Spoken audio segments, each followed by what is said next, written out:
Have those thoughts ever crossed your mind or no? Well, are we talking about sort of covert operations and coup plots and that kind of stuff?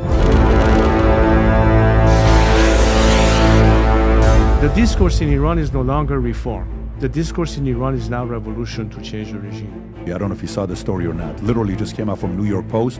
Iran claimed they could build a nuclear weapon as supreme leader on Saturday, threatened the U.S. and Israel with toothpick in response. Because you don't need to have war to have that change. I revert back to... How are you going to make these guys leave, though? Well, okay.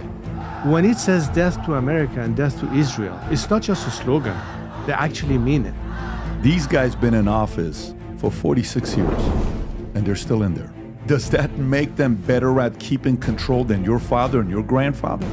Don't you think my father knew what was going to happen? I'm prepared to lead this transition. As the leader or as a advisor? Leading the transition. We'll see what happens. Let the Iranian people see, there's too much gray area in that answer. To be very direct, so let's say Trump wins on Tuesday. This will be the last chance of you being able to do so, possibly in you and I's lifetime. It takes two to tango. Okay. Fair enough. But the leader needs to lead. Why do you ask me the question? Yeah. This question should be posed to Donald Trump or Kamala Harris. I think Americans need to remember this. Sometimes we forget about things too easily, too fast.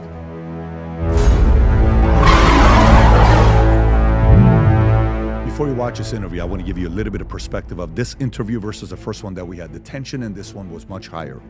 He was challenged, he was pushed, and his energy was something else. And it kept increasing more and more and more throughout the entire, almost at the end of the interview, he was defiant, like he wants to do this. It was great to see that.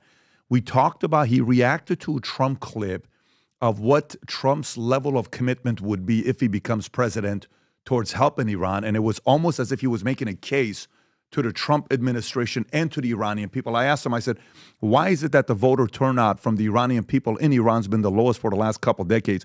We talked about that. We talked about the executions on an annual basis in Iran under Obama versus under Trump versus under Biden. It was so revealing. Asked him the question. There's some rumors about his father, when he was on his deathbed, he accepted Jesus Christ and became a Christian. He gave his perspective on that because he was bedside when he gave that. And then it's just very, much more emotional on this one and intense. And I think the Iranian people, as well as people that are not Iranian, but interested in seeing peace in the Middle East, you're going to be fascinated by today's sit down with Crown Prince Reza Pahlavi. Enjoy this interview. 30 seconds. Did you ever think you would make it? I feel I'm so close I could taste sweet victory. I know this life meant for me. Yeah, why would you bet on Goliath when we got Bet David? Valuetainment, giving values contagious. This world of entrepreneurs, we get no value to hate it. How they run, homie, look what I become. I'm the one. Last time we had Crown Prince Reza Pahlavi on, it got millions of views. So many interested people worldwide wanted to hear about the conversation. It was the first time he had a 3-hour sit-down, which was just dynamic. Today is a follow-up part 2. This is going to come out a day before election when you see this with tensions of Iran, Israel, campaign, Trump, Harris, all these discussions taking place. It's great to have you back on. Good to be back, Patrick. Yes. So I want to start off with a clip that I want to get your reaction to. I had the president here 3 weeks ago, President Trump, and we're having a conversation. And one of the things I brought up was when I was in Monaco, I met a gentleman who worked in all the banking in 21 countries in the Middle East. And I asked him, I said, how bad are the sanctions on Iran? He said, it's devastating. And I followed up by saying, what's going to happen with you? Are you going to be doing anything for Iran to go back to what it used to be in the 70s? Here's his response. I want to get your reaction to it. Go ahead, Rob. Because, and I can just only tell you this, the power is obliteration, okay? It's not, I always say it's not 2 army tanks running around What's each going to other. happen to Iran with you by the end of your administration? I'm not asking I would like to see Iran be very successful. The only thing is they can't have a nuclear weapon. Are you okay with the same administration and way of governing stays, or would you like to see it go back to the 70s when Shah's was running it and Iran was one of the top 3 countries in tourism? Yeah, we can't get totally involved in all. You know, I mean, we can't run ourselves. Let's face it. Sure. Patrick, We can't run You ourselves. put sanctions, that's going to, they don't have, the people are going to turn and flip on them. It's not going to be I think if you would When have I gotten handed reelected, it over, I told them, right now, make a deal with Iran, they'll do anything. They want to make a deal with me. They wanted, had that election not been rigged and stolen, I will tell you right now, we would have no problems anywhere in the world. You know, Viktor Orban, you know, he's a very tough guy, and a very smart guy, and he's. What's your thoughts on his answer? Well, Patrick, without necessarily isolating the question just to President Trump, we need to have two basic understanding of the Iranian quagmire in the first place since the revolution. Number one, and something that has been, in my opinion, the biggest flaw in the way of thinking of Western governments, the US included, vis-a-vis this regime, is not fully understanding its nature. Why do I say this? Because I think if you look at the tactics or strategies of either containment or appeasement or trying to make a deal, was all hinging on a concept of behavior change. And the reason all those approaches have failed is because, unlike governments that may have a strategy or think strategically, this is a regime that is ideological. When it says death to America and death to Israel, it's not just a slogan. They actually mean it. And that's why I've been saying all this time that trying to think that you can come to terms with them and that this kind of regime can coexist with countries like America or France or Germany as Western democracies is simply unrealistic. So the problem is the regime itself. It's not whether you can try to use diplomacy with them or come to terms with them. And the second element that needs to also be understood is that if some of the lessons of recent history that involved America, that led to changes of governments, but with not good results, has created an element of rejection of the idea of, are we going to get involved yet again in another adventure that is going to involve U.S. taxpayers' money, that is going to have our soldiers being deployed to, the other side of the world, and perhaps create some apprehension and we need to stay away from it.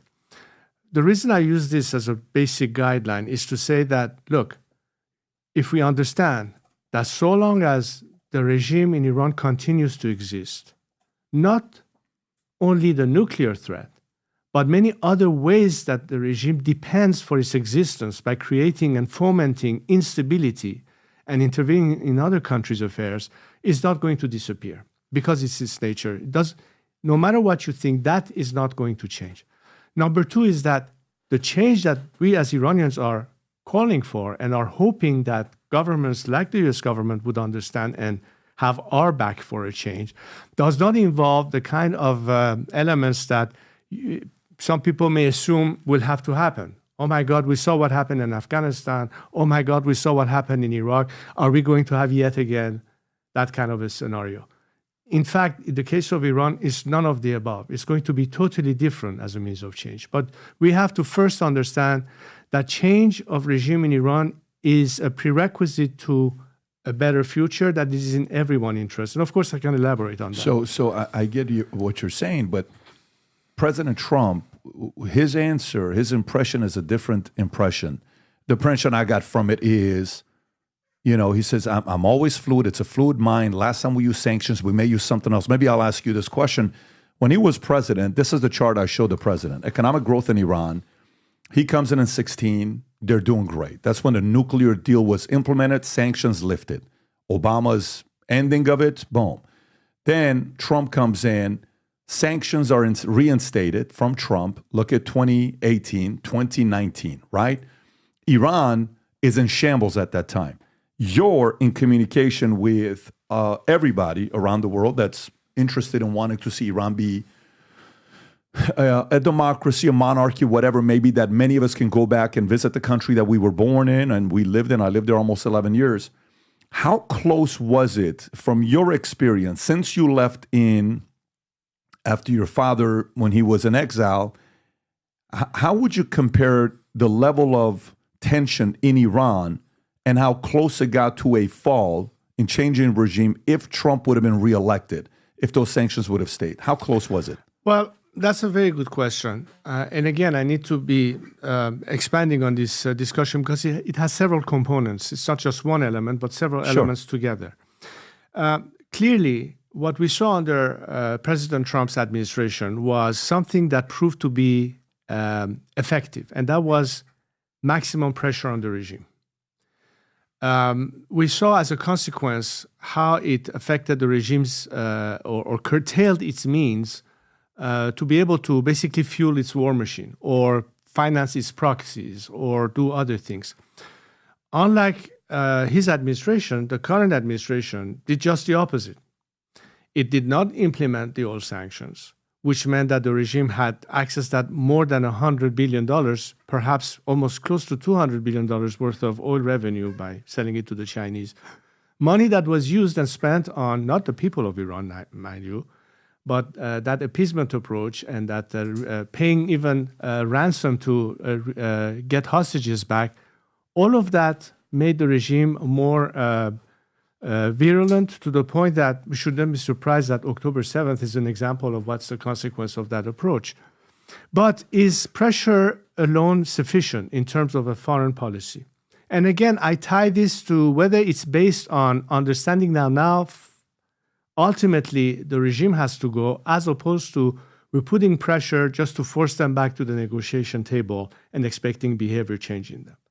So if we understand that ultimately the root cause of the problem, and I think this is something that the strongest allies of the United States in the region may not voice it, but understand it, whether it's in Riyadh or in Jerusalem, is the fact that so long as this regime is there, none of these problems are going to disappear.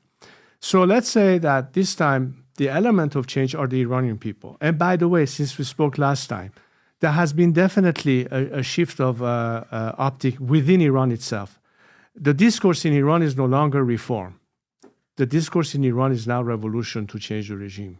We are in a pre-revolutionary stage. It could become a revolutionary stage by adding a component parallel to maximum pressure, one of maximum support to help the Iranian people. Not by sending troops, not by sending taxpayers' money, but let's say repurpose frozen assets of the regime that actually is the Iranian people's money themselves. How do you do that, though? Well, the mechanics may be a bit more complicated, but the fact is that we're not looking for American intervention. We're simply saying stop trying to cut a deal with this regime and throw the Iranian people yet again under the bus. This is an opportunity to invest on the people of Iran as the agent of change, very different than what happened in Afghanistan and Iraq. And if you begin to do that, you also add a third component. And that means when people within the system, the bureaucracy, the technocracy that are fed up, the fact that you see that as a result of escalation, people will die, including officers in the military that ought not be put in that position in the first place, and they want out, they will ultimately have an element of perhaps what could lead to maximum defections from the regime, limiting their means to respond.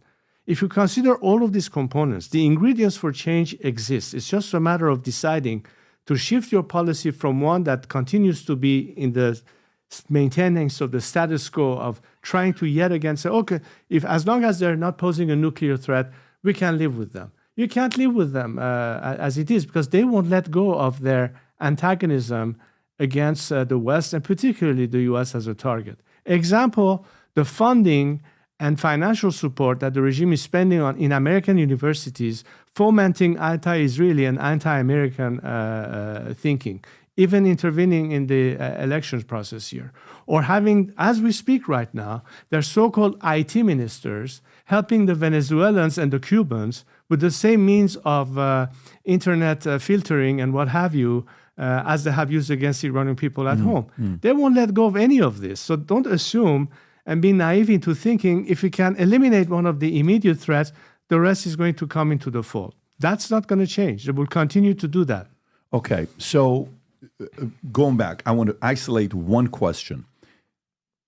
Because there is President Trump. When you're president, Iran's not in your top 5 list of to-do list. It's economy, it's re-election, it's family, it's the border, it's building the wall, it's all these things, his staff, firing this person, hiring the next person, all these things that's on your mind, right? Yes.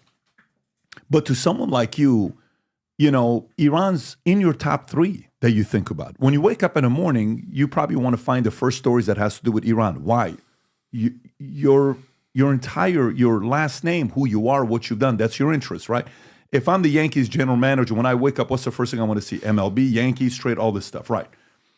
But if he's watching this, or if his camp is watching this, okay, and you were to say, just want to let you know, what you did in 2018 and 2019, here's how close you were of Iranian people flipping and that place being forced to go back to getting rid of the, all the chaos that they create in the Middle East, whether it's funding of the Hezbollah, the Houthis, all these other things that we can look at. How close was Trump accidentally to cause Iran to fall? How close were they? Well, obviously, the momentum was in the right direction. And this is why he received a lot of appreciation and support from Iran itself, to the point that he even sent messages in Farsi to the Iranian people. But that's with the Iranian people's assumption that he actually means to put the kind of pressure that will give them a chance to then ultimately mobilize themselves against the regime.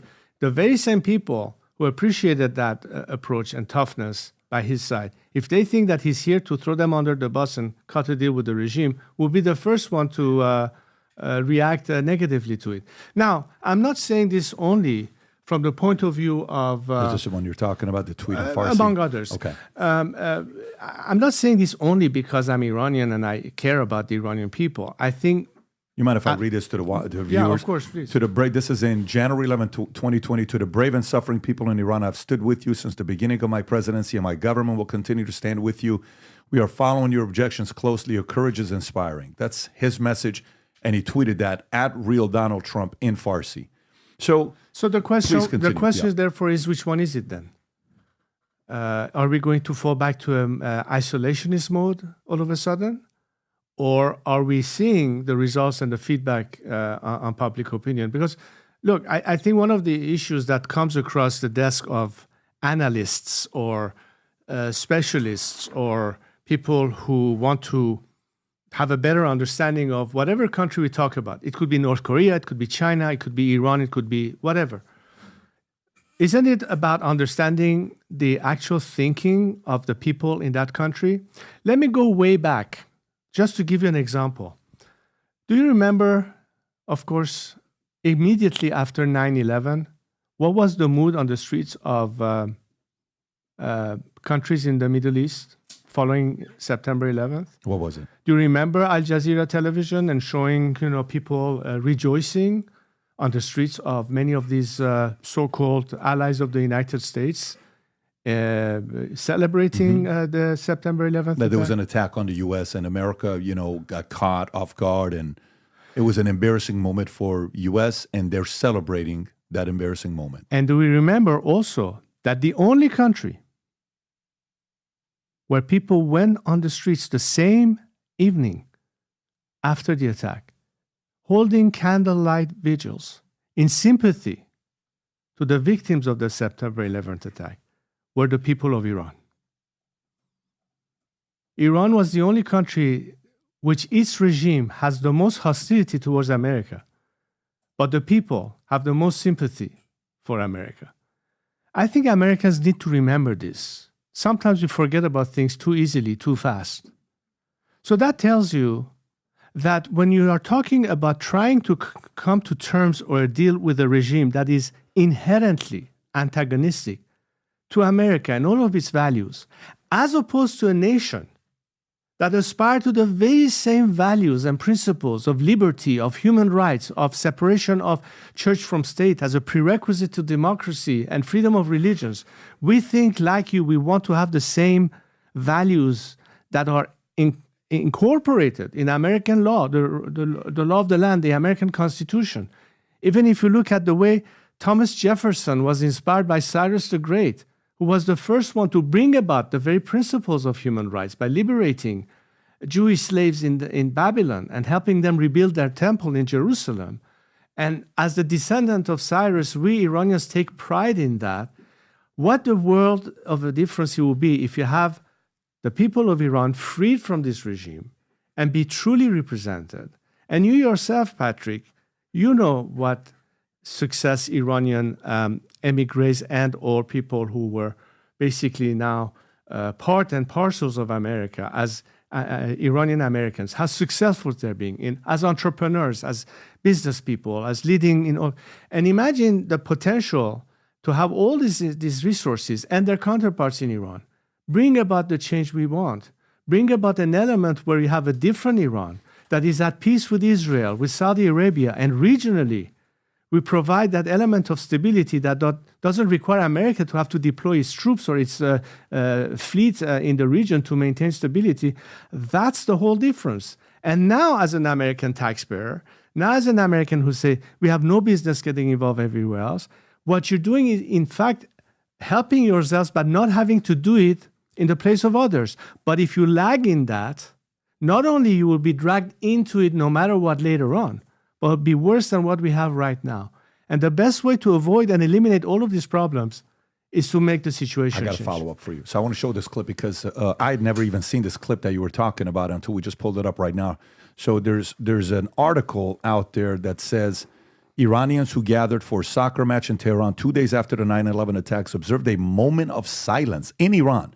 There was also candlelight vigil. Huge crowds attended candlelight vigils in Iran, and 60,000 spectators observed a minute's silence at Tehran soccer stadium. Rob, if you can play the clip, if you have it, it'd be great to see this. Go for it. The U.S.-led war on terrorism is getting at least verbal support from some among a one-time adversary, Iran. In Tehran this week, demonstrators held a candlelight vigil for victims of the attacks in New York and Washington, and Iran's foreign minister was quoted today as saying his government wants those behind the attacks, quote, tracked down and severely punished. Where Iran's controlling mullahs stand is unclear. Yeah, so when I see that, it tells you where the Iranian people are at. Even when I lived in Iran, the people, we admired America. You admired what they did. It was like, oh my God, this other family is going to America. It's a dream, right? America was and at the same time, I lived there when all you heard was Magbat Amrika, all these things that you hear. But I want to show you this. So I made a amateur chart here, and I want to see what you say about this, okay?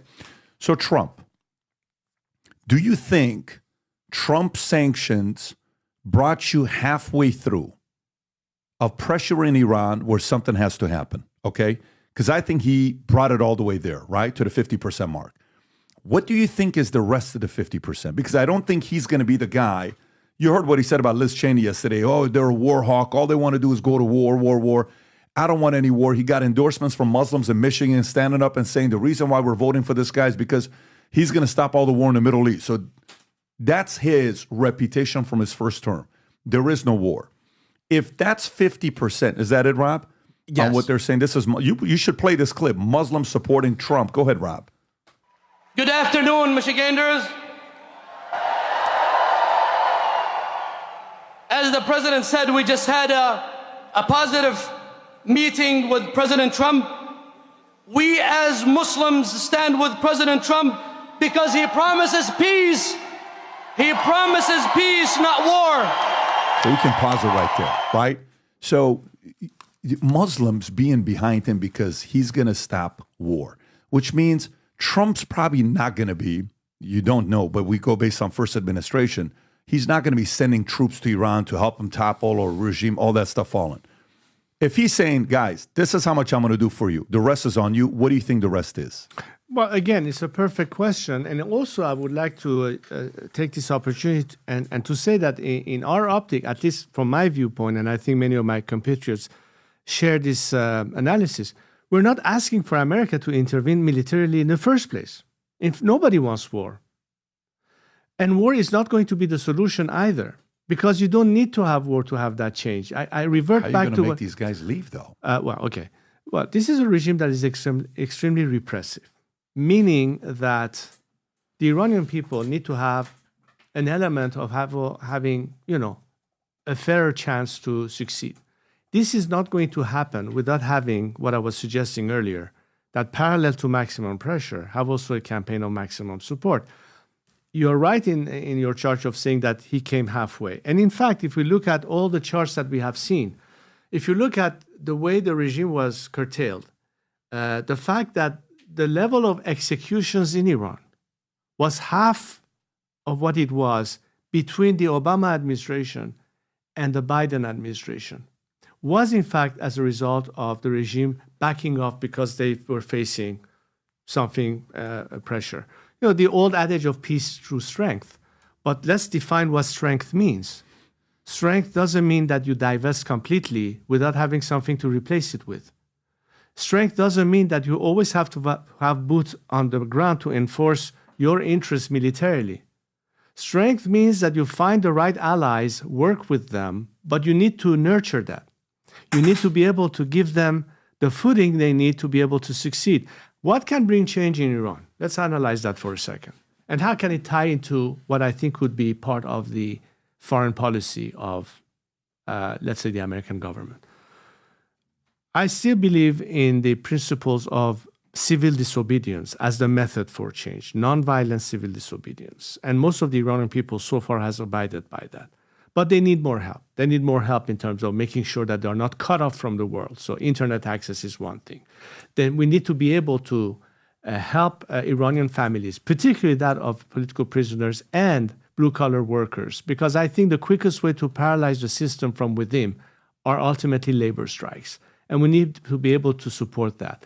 Right now, if an Iranian family that is living in Germany or in America or in Canada or anywhere else would like to send some money to help somebody inside Iran, we can't under the sanction rules and OFAC. We are limited in terms of being able to help our kind. So the problem is that the bad guys somehow make the money by undercutting the sanctions, but the good guys are unable to help each other because they are limited by means. So I think there's so many policy changes that could change that aspect, but it needs to be implemented by whatever government. In other words, America doesn't get directly involved, but there are certain things that can make it easier for us to operate. One of those elements, as I indicated, was there are a lot of frozen assets that belong to the Iranian people in the first place.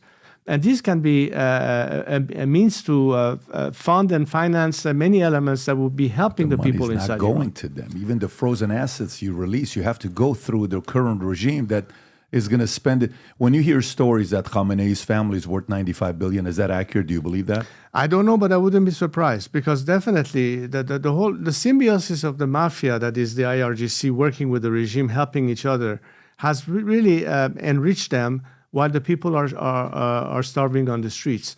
Now, yeah, maybe it would be, people would say, okay, how do we actually get that done? But I believe in the principle of when there's a will, there's a way. And I think one of the things that can be done is to make it possible for Iranians to help one another. The Iranian diaspora has means to help their fellow compatriots. But if you ask them right now, can they actually help fellow Iranians at home? It's very complicated under the sanction rules.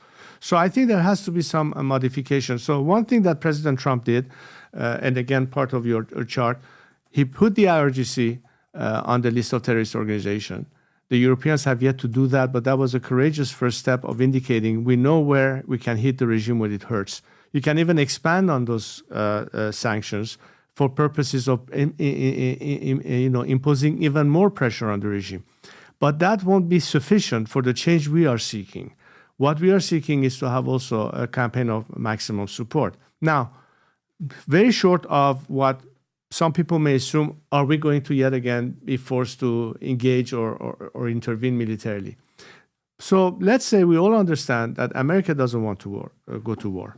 I'm sure whether it's the Democrats or the Republicans, nobody wants to go to war. We don't want anything to lead to a war. But let's understand one thing. The other side will continue to use every means at its disposal to force conflict, because they have lived with that all these years. If you come to think of it, Patrick, don't you think that they've been given ample opportunities since the Iran-Iraq war ended to come clean and to change? How many times we have seen succeeding U.S. administration attempting that? Let me go back to the days of Ronald Reagan. What happened after Carter lost his presidency and the hostages were taken? We are about 2 days from the anniversary of the American hostages taken in the U.S. Embassy in Tehran. President Reagan dispatched Robert McFarlane with a Bible and a cake to try to humor Rafsanjani at the time. Let's not forget that. And one after the other.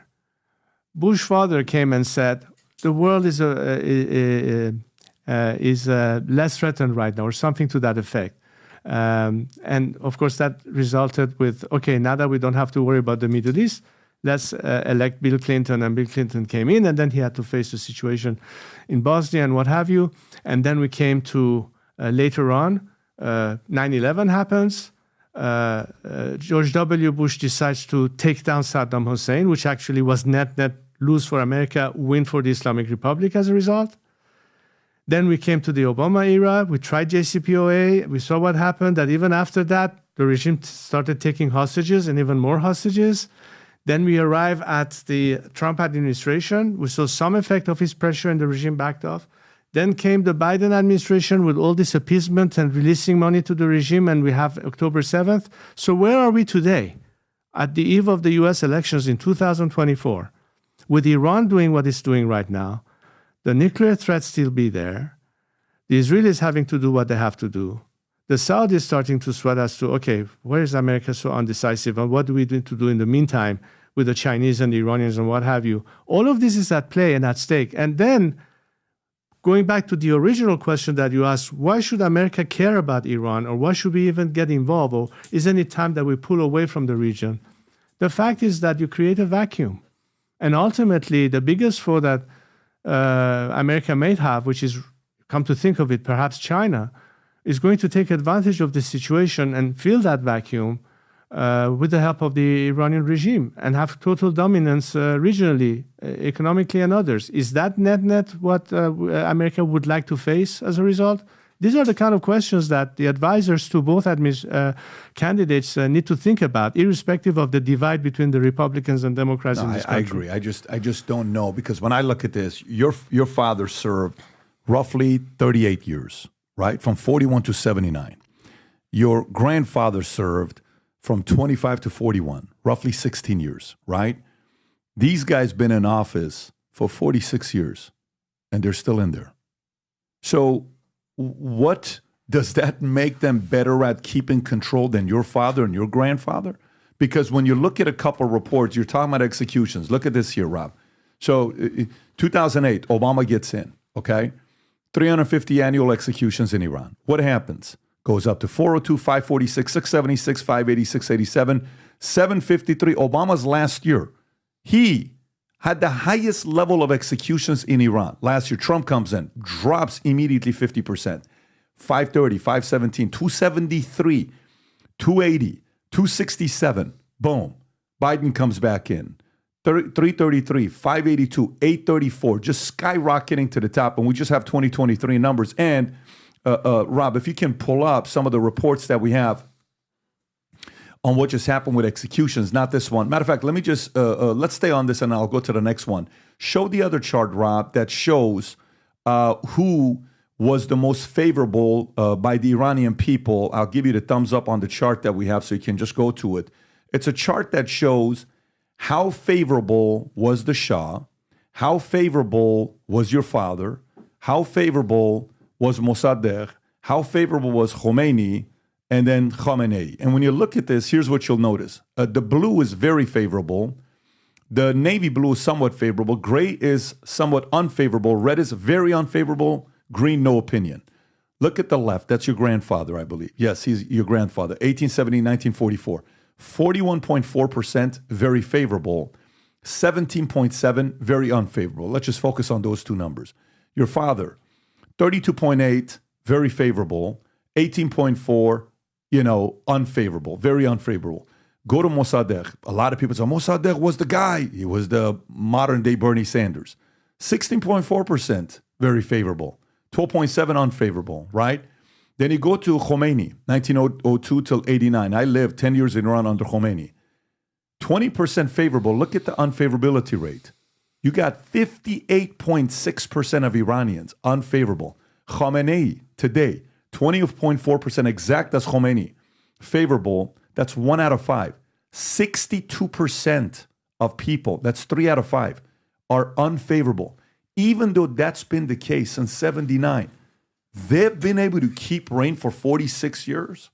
I mean, how are they able to do this while there's no data that benefits that they're doing the right thing for the people of Iran long term? Well, one aspect is, of course, repression. And I would add to this chart the fact that if you look at the turnout in the most recent elections in Iran, it was the lowest ever. It was the lowest ever show of people to participate in the elections in the past 46 years that you mentioned. Again, showing the element of people moving away from the reform discourse into a change of regime discourse as a rejection of the system. But when you say the lowest ever turnout, that's not a good thing.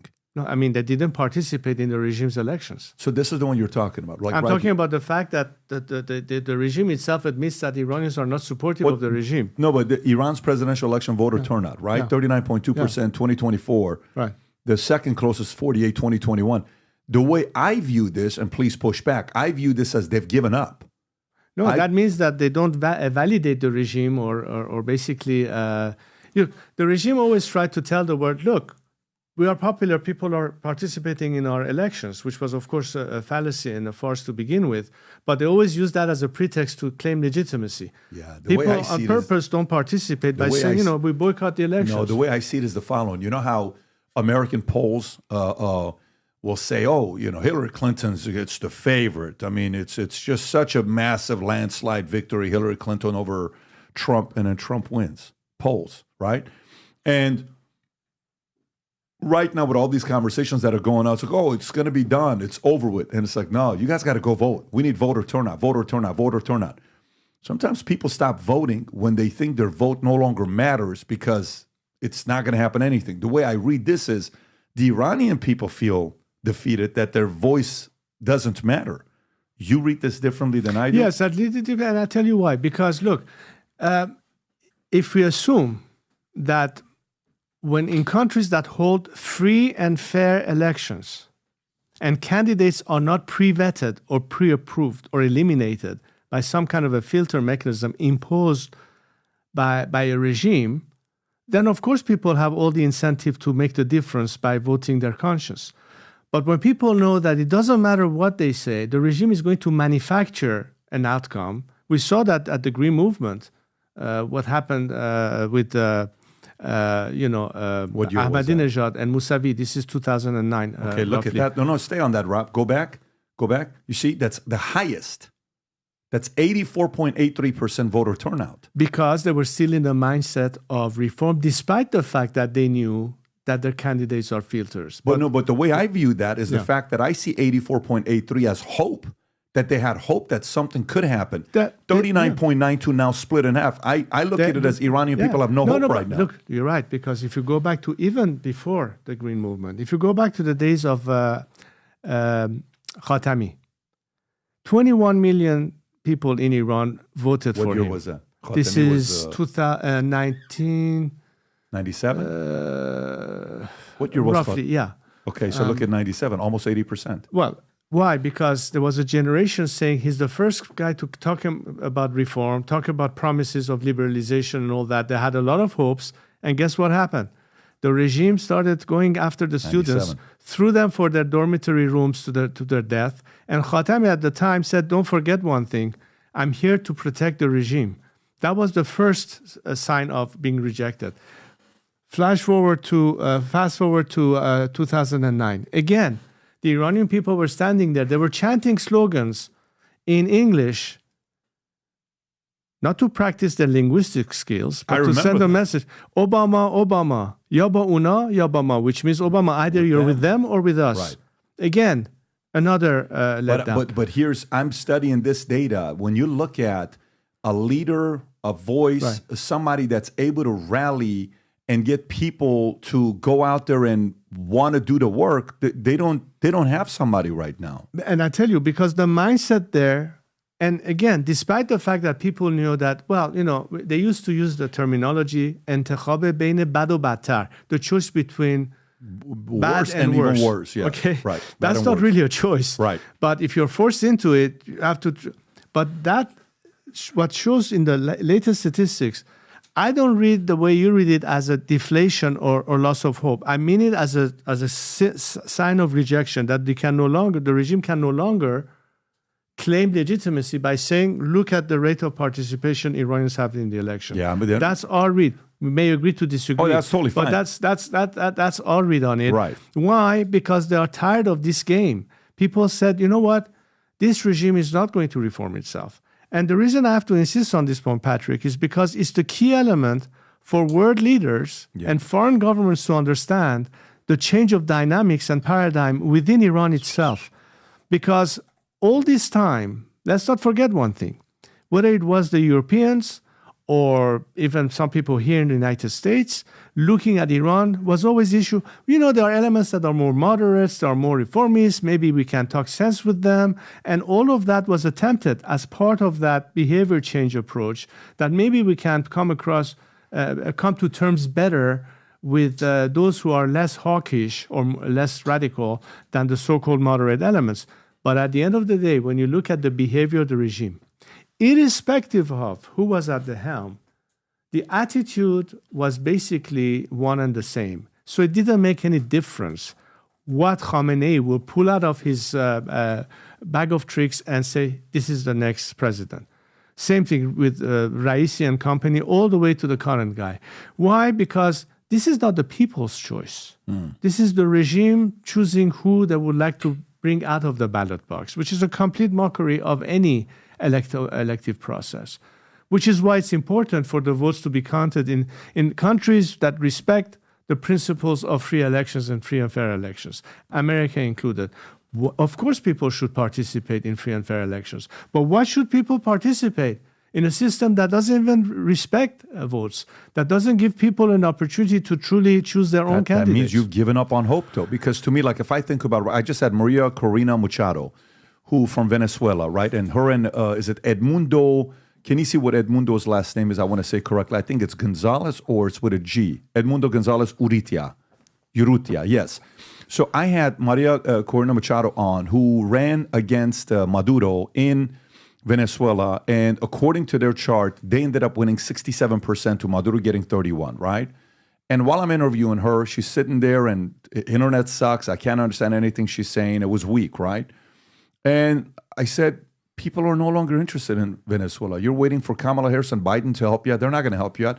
Maduro the other day just got up and said, Venezuela and Iran are uniting to be on the same page of war against the West. Wait a minute. He's wanting to remove sanctions, yet you coming back and talking shit about U.S.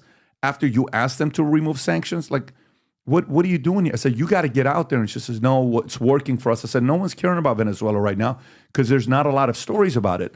And she says, I disagree with you. I said, I totally get you disagree with me, but let me give you a case study. Here's a case study. The case study that worked, which was unbelievable case study. I'm in Argentina 6 years ago. I don't know, 4, 5, 6 years ago, let's just say. And I'm going around and I'm always interested in what the people are going to say. So tell me about your government. Oh my God, 30% of us work to take care of the other people that are no longer working and they're just getting handouts and we're so sick of it. This place is getting destroyed. This used to be the Paris of the West, whatever they called it. Argentina had some phrase that they're giving us, like the Europe of the West. Argentina is France of the West. I said, oh, okay. I said, but how come nothing's happening with it? And they're like, oh, we've lost hope. We've lost hope. We've lost hope. Then shows up a psycho, crazy competitor who's unreasonable and is willing to go to war up against these bureaucrats and aristocrats, and he's sensational. It's very different. Javier Milei. What does he do? He has the brass to go in front of Klaus Schwab and talk about capitalism. He has the brass to get up there and say, afuera, afuera, afuera, all these stuff that he's doing. Everybody around the world is following this guy. And he wins the election? What? And he lowers inflation?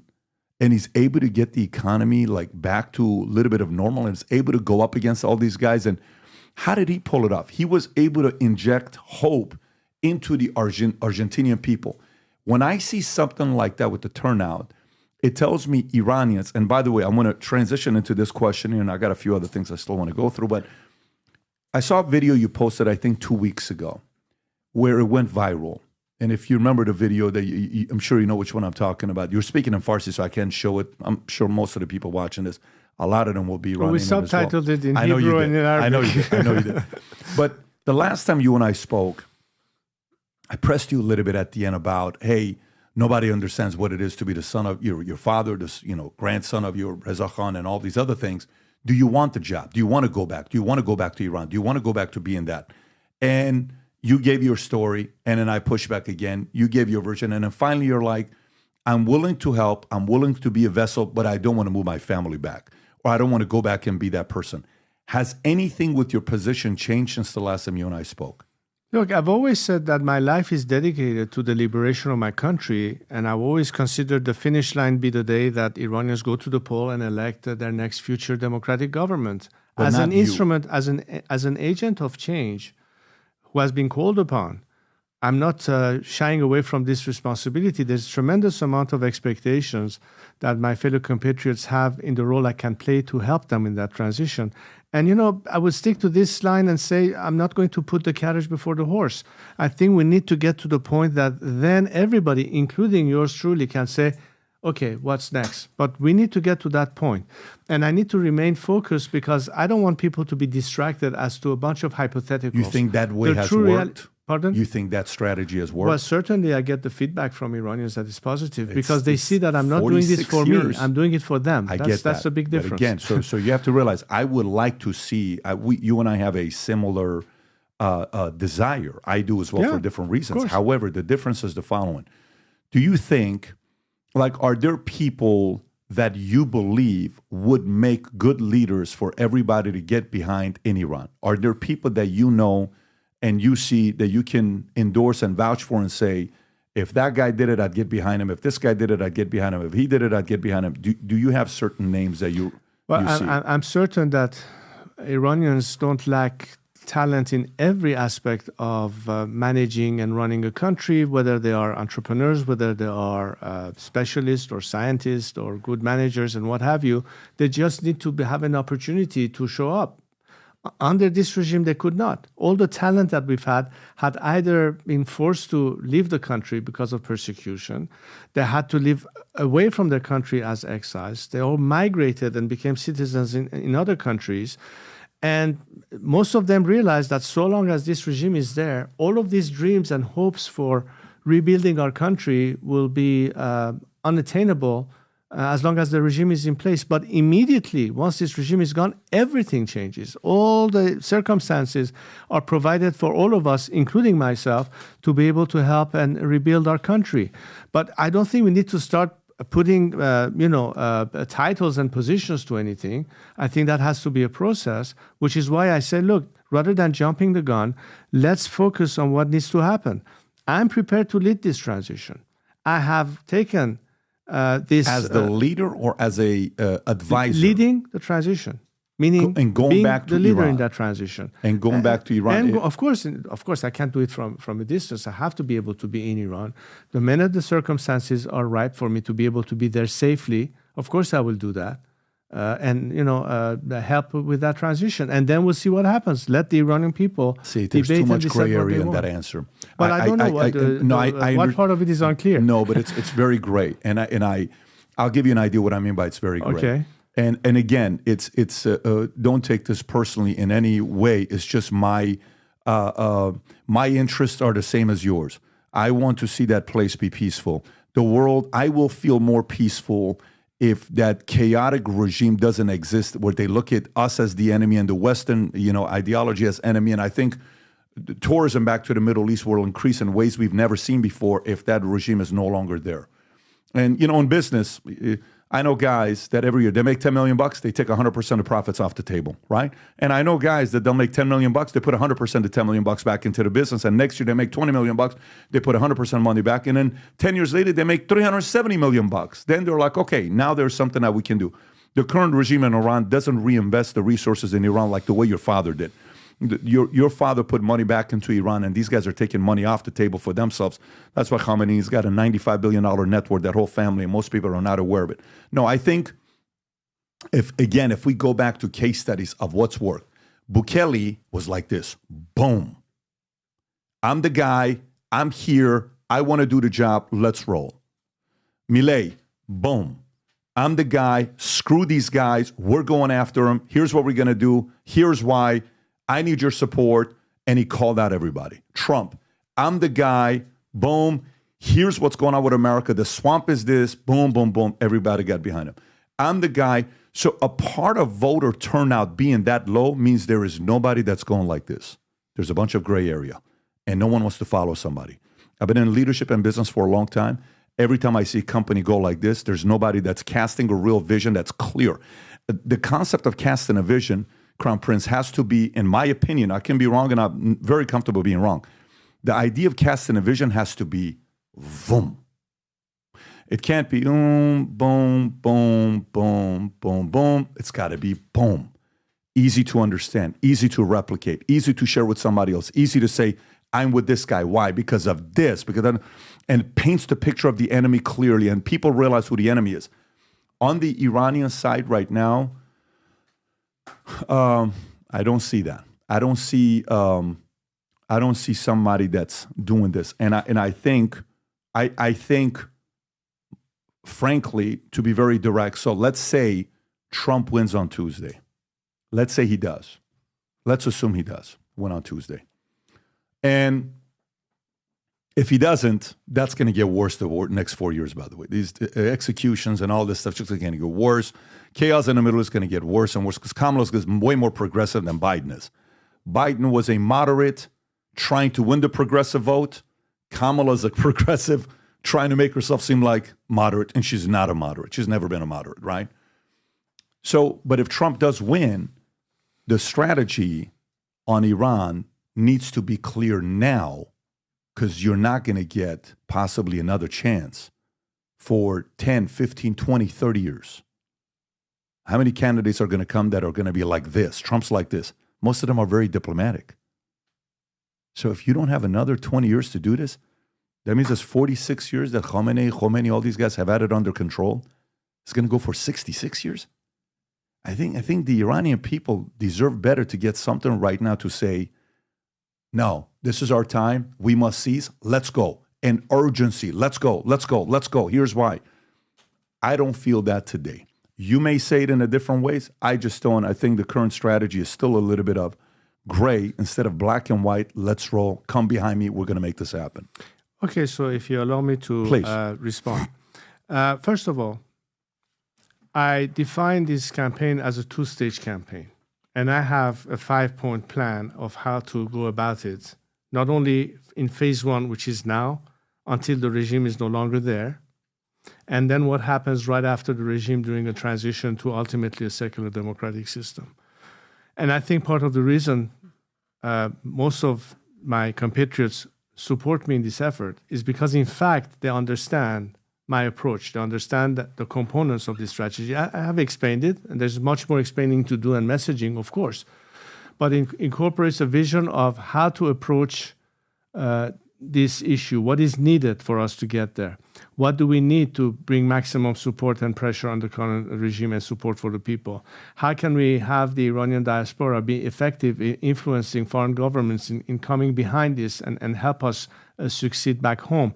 What happens after Iran changes during the transition period? What is the interim government responsibilities? We have economic experts thinking of the first 100 days of how to run that temporary government. We have legal experts focusing on constitutional law, on truth and reconciliation as to what has to happen with the remnants of the regime and so on and so forth. There is a newer project that I've started a couple of years ago, which we refer to it now as IPP, Iran Prosperity Project, which means what is our roadmap to Iran reconstruction and recovery? How can we bring in the kind of resources, assets, investments from companies and expertise to redress our country's economic woes and problems? All of that is part of the strategy, and it's been explained and it's been discussed. The only difference is that if you think that I have to necessarily say I'm running for office will make the difference, I'm telling you we are way ahead of the curve arguing this issue prematurely. Right now, my focus is the only job that I think I have and for which I have the most support from my compatriots, and that is to be leading the transition. But in order to lead a fair transition, you cannot be biased. You have to be completely impartial and neutral. That it's not for me to advocate, should it be a republic, should it be a monarchy. All I'm telling about my fellow compatriots is that for us to succeed, we need to be able to have a secular democratic system. And the biggest lesson we learned under 46 years of religious totalitarian dictatorship is the fact that we cannot achieve the kind of freedoms we want without having separation of religious from government. That's now a concluded reaction, and we had to go through this sad experience to get to this point. Now, at the end, what the people want, we will find out. Let the ballot box define that. I believe in the sanctity of the ballot box as being what determines the issue. And ultimately, the highest instance in any land that people's representative can legislate and decide for the country is the Majlis, it's the parliament, one that we do not have. So I based everything on the transition period, bringing us to a point that we can have that constitutional assembly decide what's best for Iran. And unlike 1979, where Khomeini was an unknown, nobody understood what it means to have an Islamic republic. But they paint the People enemy had so well, to though. vote in plain light with some guy standing with a Kalashnikov over a barrel, and you had to throw in a green or red. But he took a position, though. But he took a position, and the reason that why nobody understood, nobody knew, including the intellectuals that at the time thought that he might be the solution. I thought it was actually very simple campaign with his tapes, and I listened to a lot of this stuff that this guy, all he's doing is making money. Look at the 2,500-year anniversary thing that he put. That's your money. Why should he be spending all that money? If you make me become the leader, I'm going to give that money back to you. We're going to share the wealth together, and you're going to have everyone's going to have rice, and I've heard all these speeches many times. False promises. It is, but it worked, meaning it is, but at least he was casting something. He was casting a vision. I think when good or bad candidate, it doesn't have to be, you can learn from everybody on the way they did it. I just think sometimes when you go, by the way, I think I'm casting a better vision than Khomeini, who talked about free electricity and free water. No, I'm talking about something that President Trump emphasized, that bringing the current regime into the fold of the Abraham Accords, as if it's what's going to happen. I tell you what, when I was in Israel a year ago at a press conference, what I said was, I hope the day will come that Iran will bring the Abraham Accord to the Cyrus Accord, meaning Iran is part of that, a different Iran, an Iran where the Iranian people are not at war with the Jews or Israel, are not at war with the Arabs in the region, are not trying to instigate chaos in the whole world, but Iranians who want to live at peace and a vision of that future. You mentioned my message to the region and all the feedback it got. Why? Isn't that a vision I talked about? There is, but respectfully, there is having a clear vision and executing. Well, executing has to have the means, which is why I'm saying it's not going to happen by itself. Let me ask you a question. Part of it is what foreign governments can do. There can be an obstacle to that and make it more difficult for us to succeed, or they could be on the right side of history this time. You remember the two people that came and flew from France to meet with me multiple times in 2015 in LA, 24, I don't know, maybe you wouldn't. When we had the first meeting, you and I in D.C. Do you remember the first meeting you and I had in D.C.? It was me, you, and Siamak Sabatimani, and we had a 3-hour lunch together. I have the pictures. We've talked about this before. To be honest, I don't recall exactly what we were discussing. No, the discussion was just it was an introductory discussion. But there were two people that I was speaking to who were with your camp. One guy's name was Reza, and there was another girl, and they were from France. Right. I wrote, and I think we've spoken about them before. I'm trying to find it. I wrote a 10-page proposal to you on my sincere thoughts. Did those ever make it to you or no? Patrick, honestly, I don't remember. It's been long ago. Because I'm gonna try to find that and send it over privately. But at the time, I think you're referring to the Iran National Council for Free Elections in Iran, which was at the time what we were trying to organize the opposition to say, look, we want free and fair elections in Iran. This regime is not providing us, which explained the reason why we say we need to go beyond this regime so we can have political circumstances in Iran for people to be able to participate in free and fair elections. That was the premise and the basis of that council back then, right around the same time of the Green Movement it was, I think. I found it. Nazila Golston is who it was. And it was I found it right now. And if I find this letter, I'm going to send, by the way, this is in 2015. Yes. Is when this was, when we had the conversation. And then if I find this letter, I want to forward it to you privately. I'm going to send it to you where it's just you and I for you to read. Because when I think about last 46 years, who has been the most constant voice in helping Iran be free again? If I was, we can't say at the beginning stages, because at the beginning stages you just had a birthday yesterday, right? Happy birthday to you, by the way. Thank I think you. you're Halloween, right? Yes, It's that's October correct. 31st.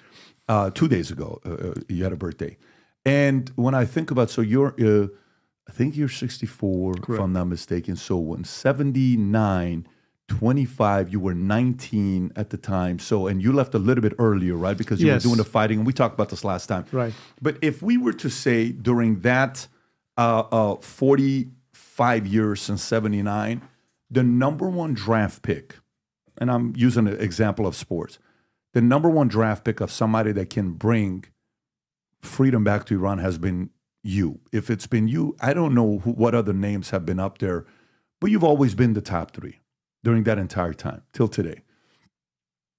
My only request would be for there to be a more crisper, clearer vision and painting the picture of the enemy with a high level of urgency, where there's a bigger turnout and the people are willing to do something. Because I believe if Trump wins on Tuesday, this will be the last chance of you being able to do so, possibly in you and I's lifetime.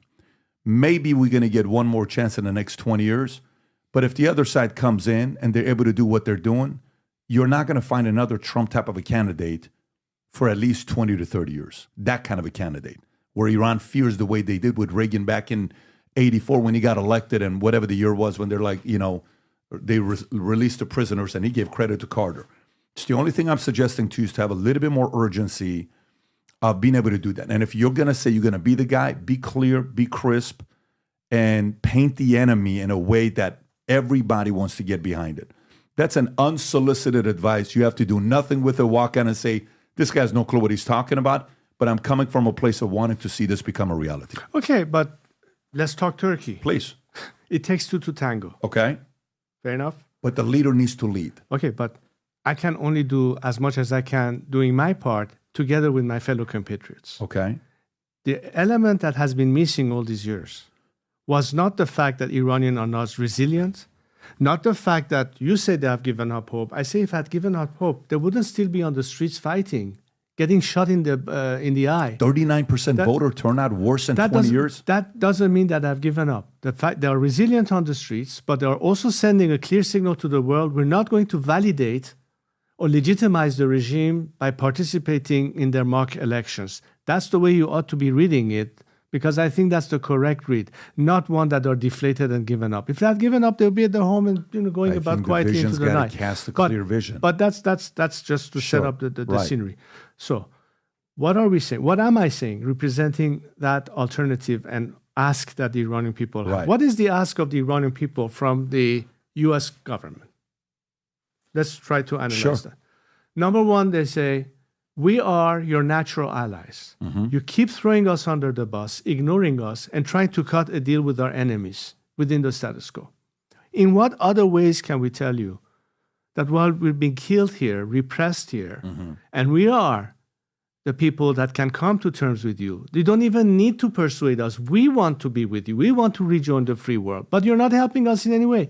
Every opportunity that we spoke, you have thrown us under the bus.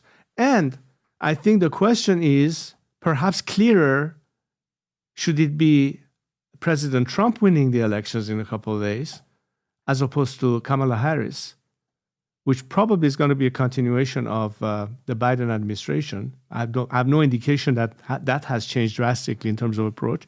But let's say if it's President Trump, is it going to be a halfway job?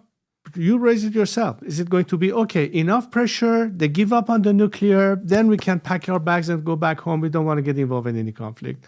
And the Iranian people say, hold on, what about us? What about what will happen to us Iranians? And by the way, again, let me emphasize, Patrick, I'm not talking about this only because it suits and benefits the Iranian people. It will affect every country in our immediate region. I know this because I talk to them. I talk to Israelis, I talk to Arabs, I talk to Lebanese, I talk to Iraqis, I talk to Syrians. I know even Pakistan and Afghanistan, of course not the Taliban, but I can tell you what the sentiments regionally is. A change in Iran will affect everyone positively. I don't disagree. Well, I'm not sure if the current apparent things that we can read between the lines of what President Trump has said. No, President Trump. I'm talking about President Trump. Where is it exactly? That's a foggy area. You were telling me that I'm being gray. I think I'm clear as it possibly be. So let me push back. But let's do this because this is what we're doing our part, but we cannot do it all by ourselves. I also said one thing to Iranians. Do you think Bukele did it because U.S. helped him? Do you think Milei did it because U.S. helped him? Do you think Milei and Bukele did it because U.S. got involved and they were able to do something? You think Venezuela being where Venezuela's at, okay? And Maria Corina Machado, who is wanting to free Venezuelans from a dictator like Maduro, who has destroyed an incredible society that was the most beautiful place of people having the most oil in the world. They had wealth. It was just a great, so the people, Venezuelan people are phenomenal people. Do you think that regime's going to fall with just the help, or do you think some of these guys that are making it happen, there's only so much the regime can do? There needs to be somebody that's just a relentless, crazy, direct, visionary, crystal clear that people are going to say, I'm going to go and do something with this year. I just think that's been soft the last few years. And all I'm saying is if you walk away from this interview and you and I, you're like, you know what? Who the hell does this guy think he is? I'm comfortable with that. If you say, this guy doesn't know what he's talking about, I'm comfortable with that. All this stuff. But if you leave and then all of a sudden everything is boom and, crystal fire, all this stuff that we're hearing, and there's a resurrection of this 39% that goes back to 83%, all I'm saying is I'm creating urgency to know you got 4 years. If it's not 4 years, it's in 20 years. And that 20 years may never come. And if that 20 years never come, you may never in your lifetime be able to go back to Iran where you have some of the greatest memories of your life with your mother, with your dad, with your siblings, memories of playing outside, flying planes, all the stuff that you did. That may never happen in your lifetime if there's not more urgency. And I'm very comfortable being 100% wrong with what I'm saying. I'm not trying to do this with, for example, I had Eric Prince on. I don't know if you know who Eric Prince is. Eric Prince was on, and he used to be the founder of, is it Blackwater, Rob? Blackwater, I don't know if you're familiar with Eric Prince or not. One of the things I asked him, I said, if you were to be giving the assignment, I don't think this is the one, Rob. I think you got to go to the second one. The first one is the fact that father, you know what I'm talking about. There's 2 clips. You got to go to the second one. And I asked him a question about what to do with Iran. Here's what his answer was. I'm curious to know what you'll say about this. Go ahead, Rob. Like some ideas. If we wanted to bring democracy back to Iran, and whether it's a revolution to change the regime. Come on, man. How would you go about doing it, Eric? Of course I've thought about that. Do you think I'm going to talk about it on camera? Give me 3 things. I mean, it's just this. First of all, we have a small podcast. Probably 17 people will watch this, okay? And the 17 people that watch it, they're all going to be Iranian, just so you know that. But if I know you can't, do you in your mind know? Like, do you? I know exactly what I do. You know exactly what you would do. Absolutely. Who else knows? Some of my friends. Okay, good. So what I'm saying is, so if I get clipped, the mission will continue. That's not what I'm saying. Sure. What I'm asking is like, no. Look, think about it this way: Reagan took office in 1981, and he sat in the Oval Office because we'd had a policy of containment for 35 years, and he said, "Enough. We're going to fuck the commies. We're going to go at them economically, politically, culturally, socially. In all ways, we push back." I remember that speech. Fuck the commies. It was no. I get what you're saying. I'm with you. No, but maybe he said it behind closed doors. Watch my podcast, Off Leash with Eric Prince, and see Jack Wheeler. Put the link below, by the way, so the audience can find it. Jack Wheeler was the guy that went abroad and brought back all the ideas which became the Reagan doctrine for all the places to push back on the Soviets. And I mean, he's the closest thing to a real life Indiana Jones. Anyway, I digress.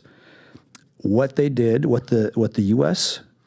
working in concert with the Catholic Church and MI6 in Poland provided communications equipment to the shipyard workers, the Solidarity Movement, students, farmers, the church, all sorts of communications, and that the means to communicate is essential.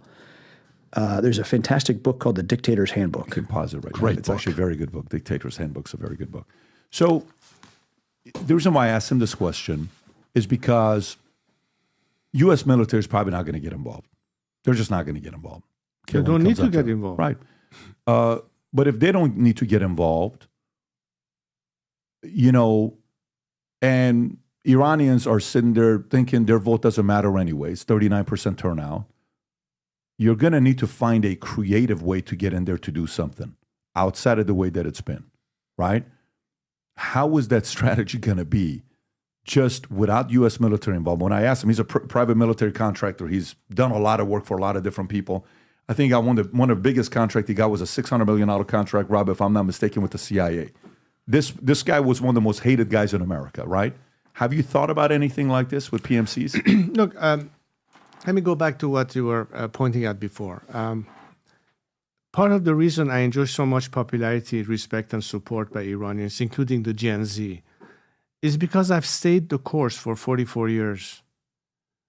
When I was first in Cairo sending my first message to Iran, at that time, the Carter administration brought pressure to impeach the satellite transmission to be made so that people in Iran could hear my message. Okay? So I never depended on any foreign support in order for us to achieve our freedom. In fact, I've been telling my fellow Iranians we should never depend on anybody else than ourselves. But it would be so much easier for us to succeed if we had support from the outside world. That's the game changer. Look, Nelson Mandela could tell you this if he was still alive. Lech Walesa, Václav Havel could tell you how different it was because they actually had support. When was people like Sakharov or for that matter, the dissidents in the Soviet Union in Siberia lose hope talking about Ronald Reagan? The day he called Russia an evil empire. Yes, I've been saying that. Twice we've seen how the West prevailed during the Second World War, putting an end to the Nazis because you had a Roosevelt in Washington and a Winston Churchill in London. And then you had Ronald Reagan in Washington and Margaret Thatcher in London. Today, facing Putin and Xi in China and Russia, what is the equivalent in the Western world? We shouldn't be surprised, therefore, that regimes like the one in Iran survive all these years because the misread on their attitude and nature was a big flaw. But now in 2024, when people in Iran are on the street fighting the fight, they know that I'm not a miracle worker. They know that we need to have some foreign support. They know that I'm not sitting back waiting for some military coup to occur for us to succeed, because I've said that. I said we don't require any of that.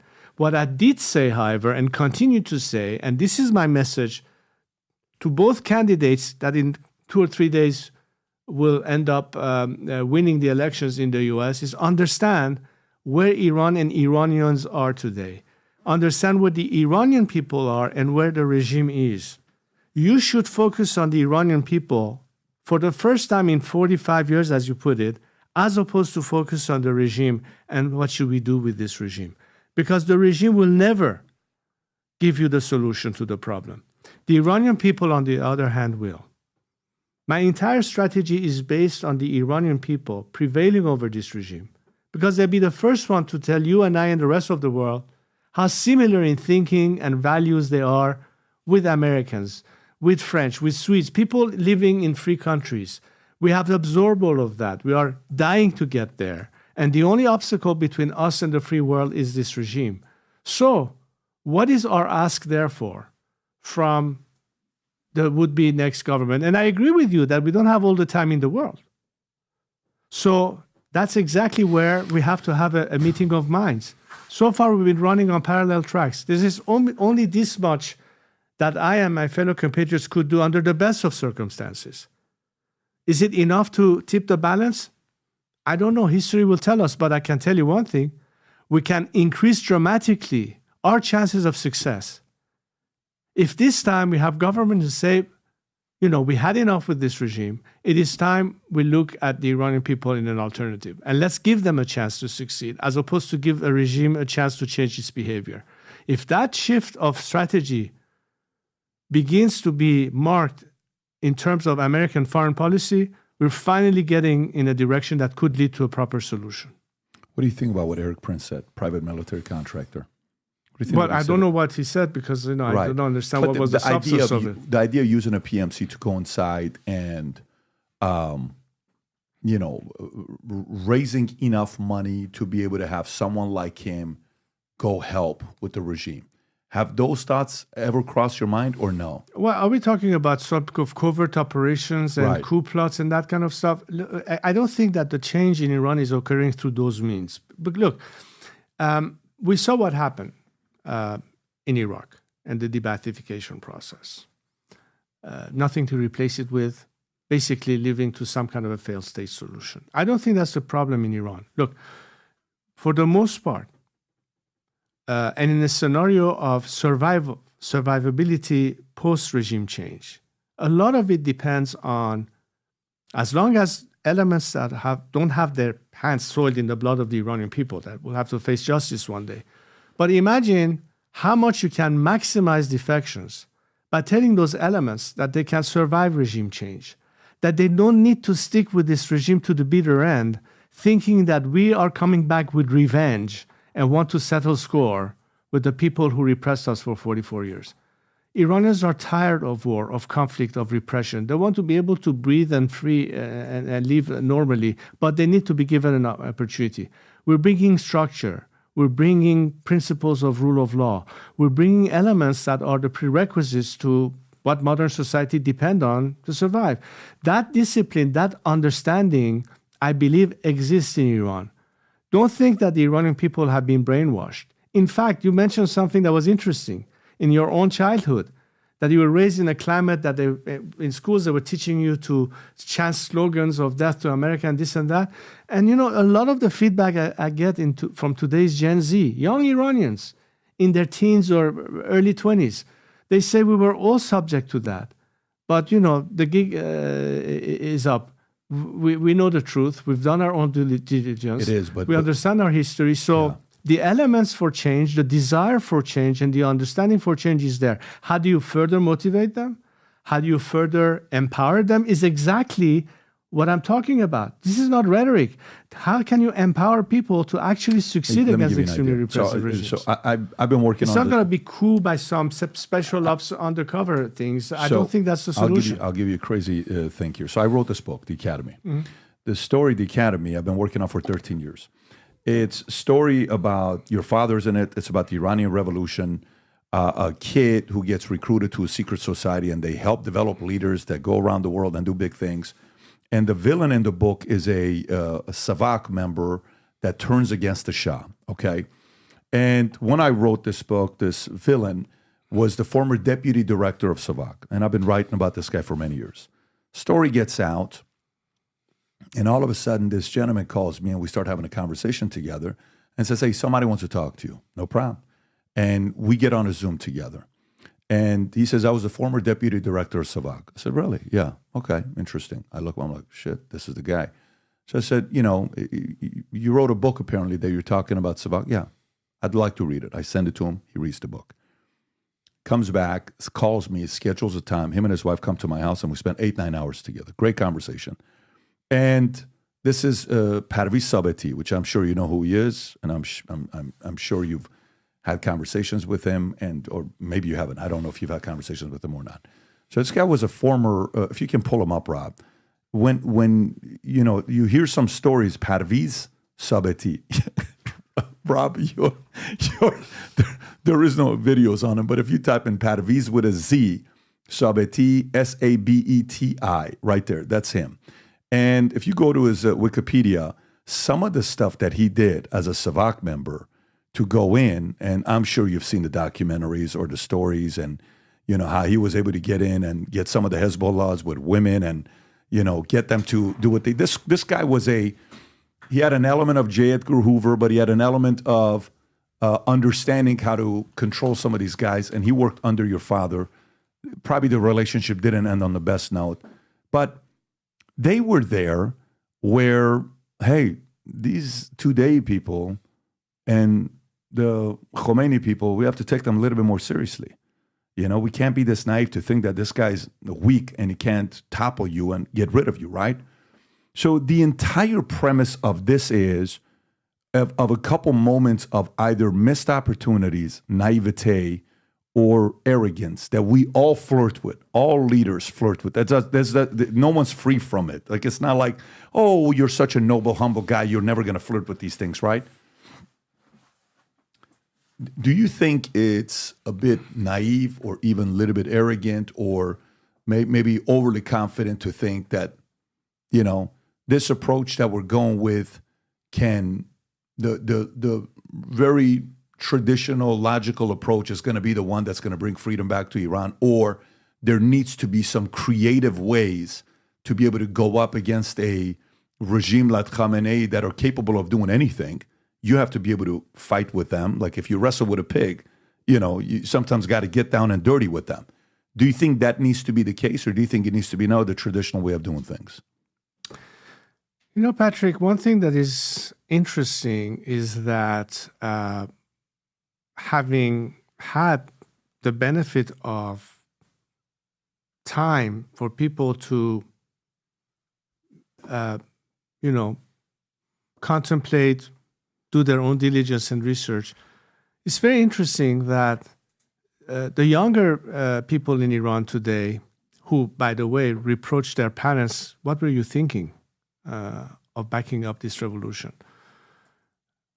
were often critical of my father in the sense of, if he knew what was going to happen to us, how could he possibly allow this to happen? In other words, they blame him for having allowed his arch enemies basically succeeding and taking over. But the same students who today revere him, chant his name, and as a result say, the legacy that I have on my shoulders is as a result of when they call my grandfather and they say, may he rest in peace, Reza Shah Ruhat Shad, or the way my father today is revered in Iran. Forget the fact that their peers in that age group back then were asking for his head. And imagine, that's my point, imagine if my father, who by the way did warn many, look, understand what will be the consequence, not just in Iran, but for the whole region, that Iran will become Iranistan. It didn't take more than a year for the Russians to invade Afghanistan, by the way, after the Iranian Revolution. The whole area went south. Don't you think my father knew what was going to happen? He had two choices. Either stand there, push back, arrest a bunch of people, execute them, and maintain power, or say, look, after 37 years of reign, I'm not going to crack down on my own people, and he voluntarily left the country. It was a choice that he made consciously. Yours truly will not be sitting here with this amount of support from Iranians, because the same people who revere my father would have said he was a tyrant that tried to stay by killing his people, and he would have gone in history as a bloodthirsty tyrant, a little bit like Ceausescu at the end of the Cold War. So let's understand what it is that is at play here. It's damned if you do, damned if you don't. Well, I tell you what, I think my father made the rational, logical, moral decision, and which is why people today say that. And I understand why people are frustrated. Some young people say, if he knew all of what was going to happen to us, he should have stood there, fight. Why did he desert us? But they would have said the completely different thing had he actually done that. He would not be known as a patriot and somebody who built that country. They would say, look at this. He's killed so many of us.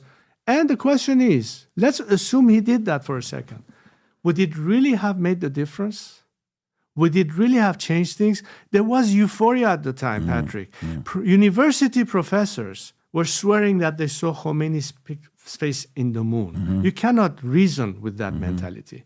So yes, there was a huge momentum as a result of the Marxists on the one hand and on the Islamists on the other hand, that certainly did not like our relationship with the Western world, particularly with America.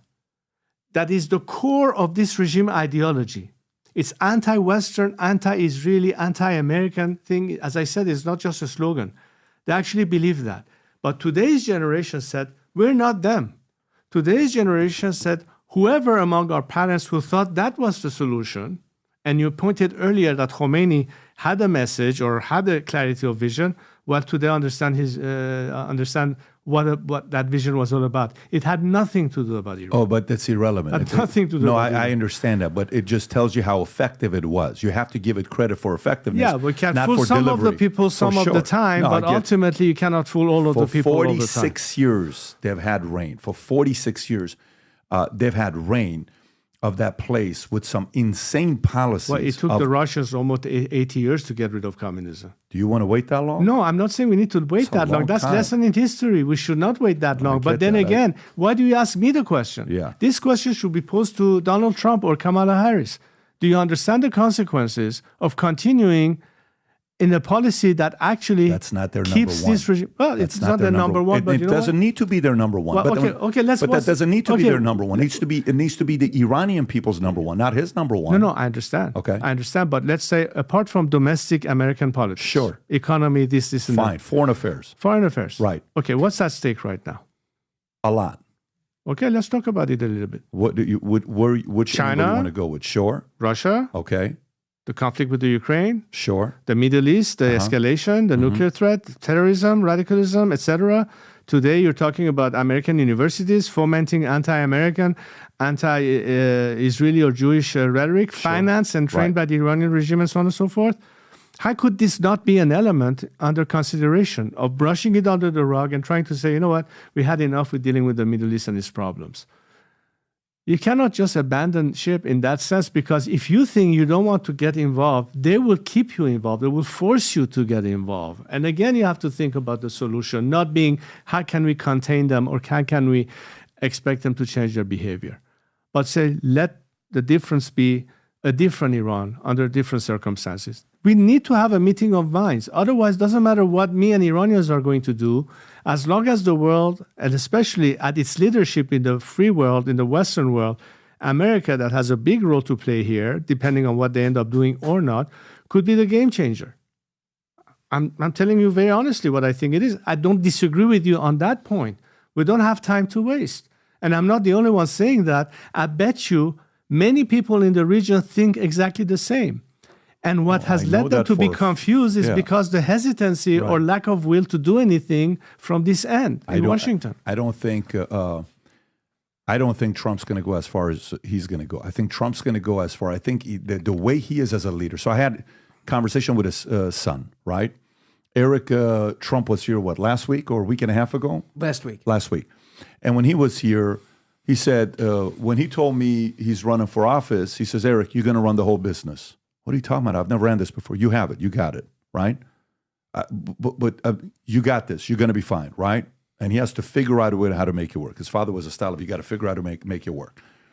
I think Trump's going to help you and say, hey, here's what I'm going to do. Boom, boom, boom. Rest is on you. You want it? Do something about it. That's what he's going to do. I don't think, he's not Iranian, okay? He's an American. His priority is America. Legacy is his mom and dad. Legacy is his kids. Legacy is, Israel, what he's done with Israel. And, it's not, let me see what's going to happen with Iran. I think he will go as far as empowering Israel to choose to do what it wants to do with Iran, but not itself. It'll go as far as helping Israel do it.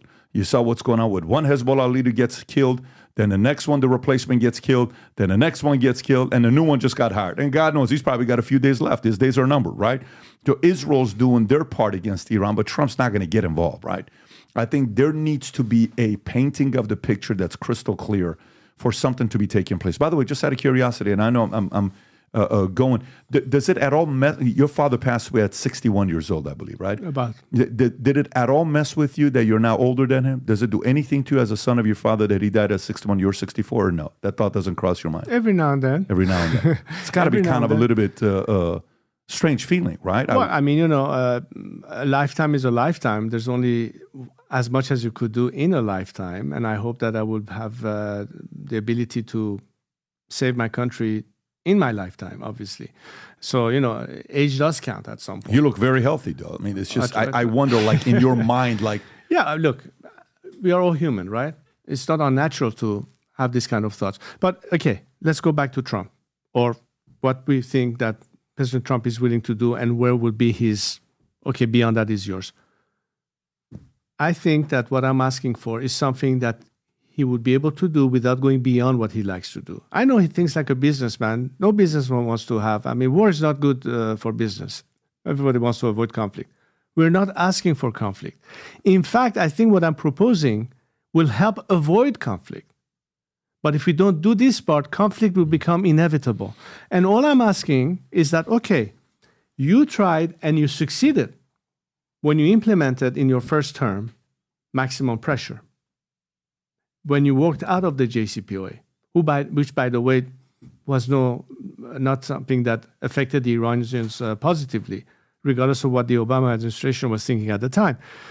But that's a halfway thing. What I'm asking for, and I'm not asking beyond that. Let's be very clear on what my ask is. I'm saying parallel to maximum pressure, you have to have an element of maximum support to at least give the Iranian people a more equal playing field. Nothing beyond that. I'm not asking for America's direct intervention. I'm not asking for military intervention. I'm not talking about spending American taxpayer dollars on the issue. But if you give us those two components, then fair enough that the rest is up to us Iranians. But if you're going to come and say, the Iranian people, you know what?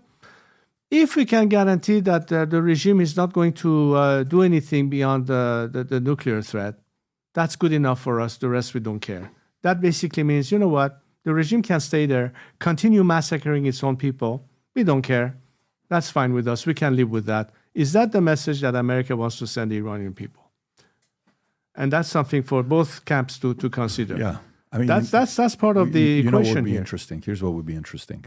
Rob, can you check to see, did President Trump ever visit Iran while he was the president? No, but much earlier in his days. There are pictures of him in Tehran, I believe. No, I'm talking when he was president 16. Did he visit 16 to 20 or no? Like, did he go meet with any of the leaders in Iran or not? I don't know if they had any secret meetings in other places. But not public. Himself. I'm not talking public. I don't know. Rob, did you find anything or no? I'm searching right now. This is a list of the... Just do Control F Iran. I did, and it's... Nothing showed up. Nope. Okay. So this would be interesting, and I think it would be... I think it'd be a major milestone for, respectfully, to you, Crown Prince, to pull off, is if Trump visited North Korea, which North Korea is a bigger threat than Iran, some would say. In the Middle East, it's Iran, but North Korea, Kim Jong-un, his positions, the stuff he says, very radical. He went there. He visited anybody and everybody. It'd be very interesting if he went and visited Iran and accompanied, you went with him, with the team. Oh my God, that would be a weird visit. If you guys were to go there and have the conversations, that image of you sitting across from them with Trump next to you, that's a moment in history that I'd like to see. And I wonder, like, I got questions that I don't even know if I want to ask live. I wonder who's on your team. I wonder who's the people that are doers on your team that can get stuff done. I wonder who's working. I got a lot of those types of questions, but we're coming to the end. I got a couple of other questions I want to ask you, and then we'll wrap up. Rob, can you pull up that one clip with Eric Prince? He said this, and I'm curious if you can validate this or not. Is this true? Go ahead and play this clip if, this did happen to your father at the end or not. I'm sure if anybody can validate it, it's you. Go ahead, Rob. Let's just say hypothetically. And you know what? Someone just told me that the Shah converted to Christianity before he died. Did he really? Yeah. I've heard that story. Yep. Yeah, this is his last book he wrote before he died, Answer to History. You can I just had it his son on. Is that true? Totally untrue. Okay. One of my aunts did, but years ago, before Not the him. revolution. He did not. Princess Shahnameh did. Did that story circulate among some people that they said? I have no idea where it came from, but Okay. it's part of the same webs of lies and. Were you bedside when he passed away? Were you? Yes, with- I was in Cairo in the Mahdi hospital. So if anybody knows that it didn't happen, you would know. Okay. So you just validated the story, right? That was easy to you. Took you a second to say that. You yourself, your faith. How do you see yourself right now with your faith? What do you practice? I would say, in the principles of what I believe should be the case is that I would never question a fellow Iranians what he or she believes in or not. Why I do say that? I think that if you understand that if you have faith or follow a particular religion, it should be a private matter to begin with. It should not matter what you believe in or what I believe in. This is a private matter to us. It shouldn't be subject to scrutiny. It's the guarantee of having the freedom of choice in whatever we choose to believe or practice, whether it's faith or anything else. And therefore, it shouldn't matter what is my faith. And I'm saying this for a predominantly religious country, but the read on the streets today is Iranians will be not at odds with what I just said. They would have been 50 years ago. Not today. Not today, because if you look at what is happening in Iran today, as a result of imposing an ideology, a religious one at that matter, when you look at what happened to religious minorities in Iran, to the Baha'is who are forbidden of having higher education in Iran, to the Jews in Iran, the highest rate of convergence in Iran today is Christianism, believe it or not, under a so-called religious government. Most mosques closing down, by the way. All of this means that people say, listen, we ought to be able to freely practice without fear and punishment. So the principle that I would like to bring to the table here today, it shouldn't matter what I have as a faith or not. It should be about the principles and values of freedom. You think a Christian man could be a leader in Iran or no? I hope one day Iranians will not worry about whether or not their leaders is a female or a male or a Jew or a Christian or an atheist. It should not be that. The number of mosques located in towns north has declined from 20% in 2010 to 6%. And Rob, if you can pull up the story I just sent you right now from CBN, Iran's Jesus Revolution, mosques close to as 1 million Muslims accept Christ, which is very, very interesting to see this underground project that's taking place in Iran with that.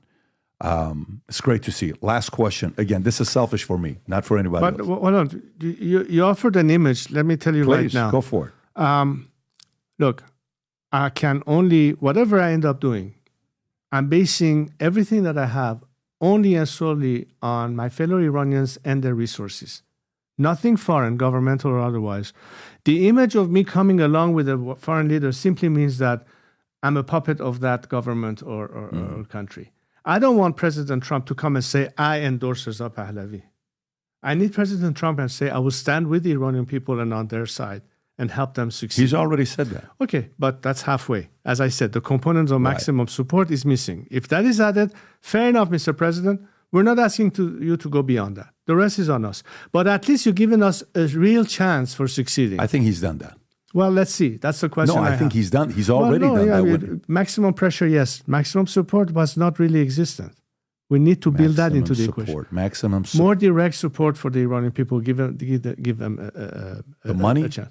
It could be technology. It can be communication. Well, it could be many Elon things. can give Starlink and those types of things. Well, that can happen. There's been it's under his watch. I mean, look, you can easily sanction. You can easily remove some of the restrictions that exist so we can better help. This is a matter of policy. Did you see the story that just came out 45 minutes before we started the interview? I don't know if you saw the story or not. Literally just came out from New York Post 45 minutes before you walked in. Iran claims it can build nukes, threatens Israel and U.S. with tooth-breaking retaliation, 10-12 Eastern Standard Time. I think we started after that at 11 o'clock. Go a little low, Rob.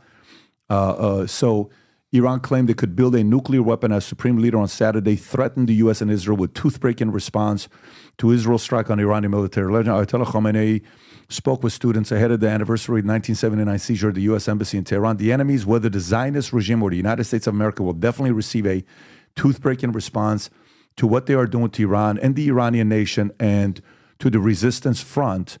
And he continues, if you go, this is at 85 years old, go a little lower, Rob, if you could. And the comments came after David top advisor issued a warning about Iran's nuclear capabilities. Advisor Kamal Gharazi said Friday the country could alter its policies on using nuclear weapons if the threat seems big enough. Go a little lower.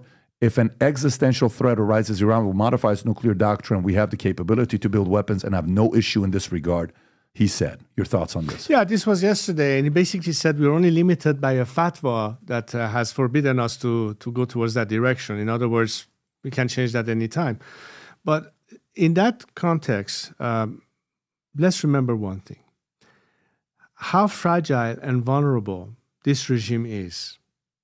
They are basically puffing and huffing a lot, but the fragility of this regime comes down to Ali Khamenei himself, who, by the way, he is the one who is the problem, not the people of Iran. Iranian people don't want war. He does.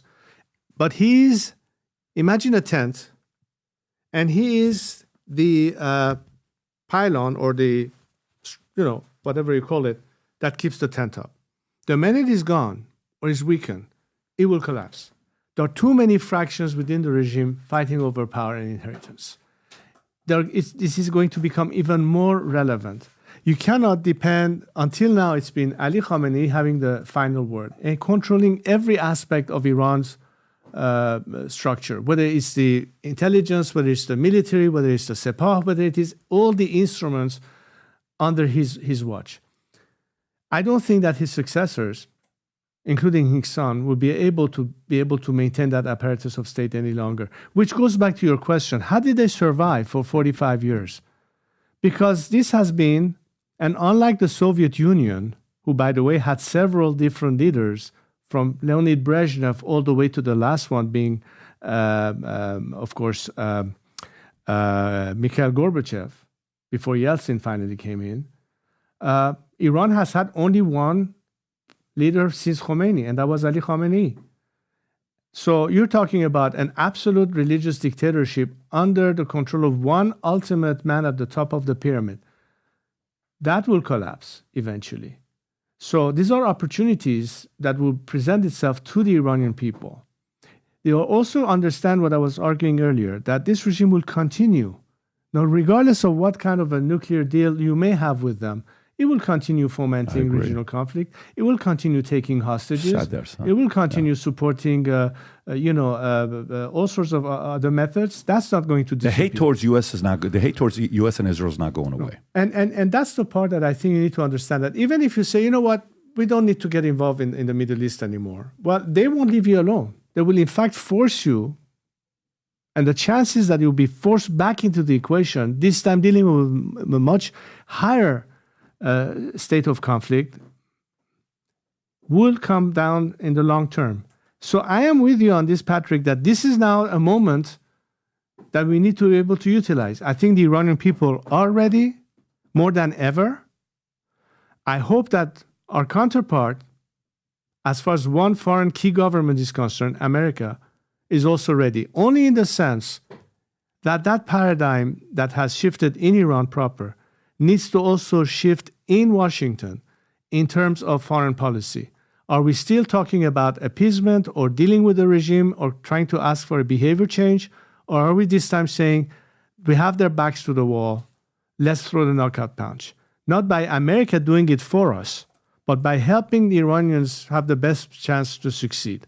And that's all we're asking for at the end of the day. Yeah, I don't know if you saw or not. Ayatollah Khamenei's X account was suspended. I think Facebook, Instagram, everybody. If you go a little lower up, he tweeted something in Hebrew, and they instantaneously blocked him. What did he say? I'm not sure what he said. Zoom in a little bit, right? I didn't see the translation, but that was about a couple of days ago, I think. Earlier on Monday, brief note suspended account. X suspends account, violate the X rules. The suspension occurred following Israel's first open strike against Iran in response to a ballistic missile. So it wasn't immediately clear what the X's violation was. Go a little lower.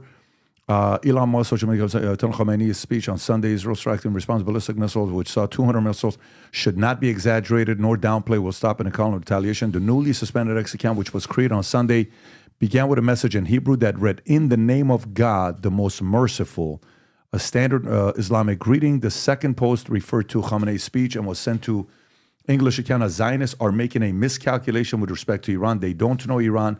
They still haven't been able to correctly understand the power initiative and determination of the Iranian people. Go a little lower, Rob, if you could. And then here it says Khamenei has maintained multiple accounts for 85-year-old X for years, has sent messages in a variety of languages in the past. This is not the first time he has used social media. Social media account has been suspended. In February, Meta, Facebook, Instagram removed accounts associated with Iranian leader due to express support for Hamas following the group's support attacks on Israel on October 7th when Iranian-backed militant group Hamas, the operation. Okay. Yeah. So, it's really laughable when Khamenei says that they don't understand the Iranian people. In fact, he doesn't understand the Iranian people. And even worse than that, he doesn't care about the Iranian people at the end of the day. Do you think Iranian people know that? As I told you, they are on the streets proving that.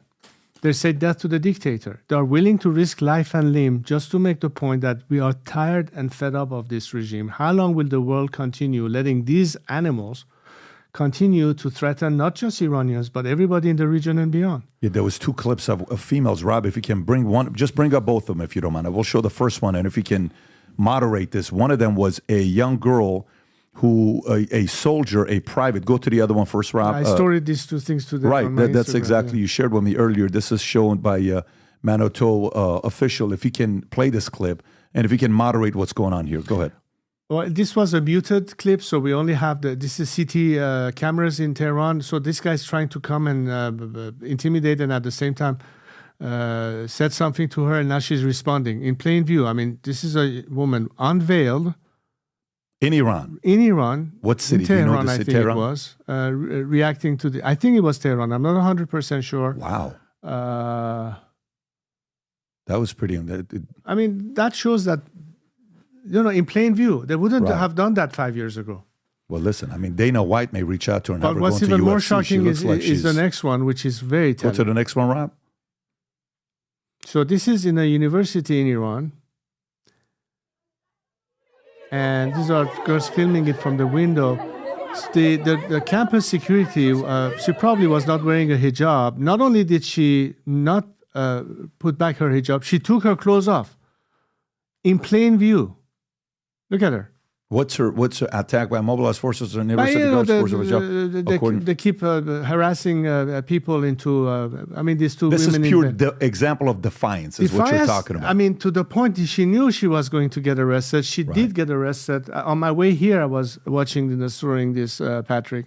But look at that. Who would have thought that in Iran, you would see something like this? What happened to her? She got arrested. Last thing I know, about a couple hours ago on my way here. What they would do to her? Do you know what they're going to do to her if she got arrested? And she's attractive. I mean, for her to have the audacity to do this. But what I'm trying to tell you is she's doing this hoping that not only Iranians see that, but people here in the West see that. How old is she? I wonder how many outlets here in this country, the media, will ever show this, as opposed to showing pro-Hamas demonstrations in Tehran. It's a lot of courage to do that. Good I'm for telling her you. courage. No, that's a lot of courage. And what keeps me going at the end of the day, Patrick, what makes me be sitting here talking to you, that I'm willing to give my life up to free my country, it's only because of them. It's because we cannot be indifferent to that. Because we cannot sit back and say, you know what, how could we let this happen? That's what I'm in this for. Not for me. For them. I think that's the place we can finish this interview with. As usual, another fantastic conversation with you, and I enjoyed every single time we do this, and I appreciate your sincerity, and I appreciate you being a sport to take me challenging you and pushing you back, and you're so respectful about it.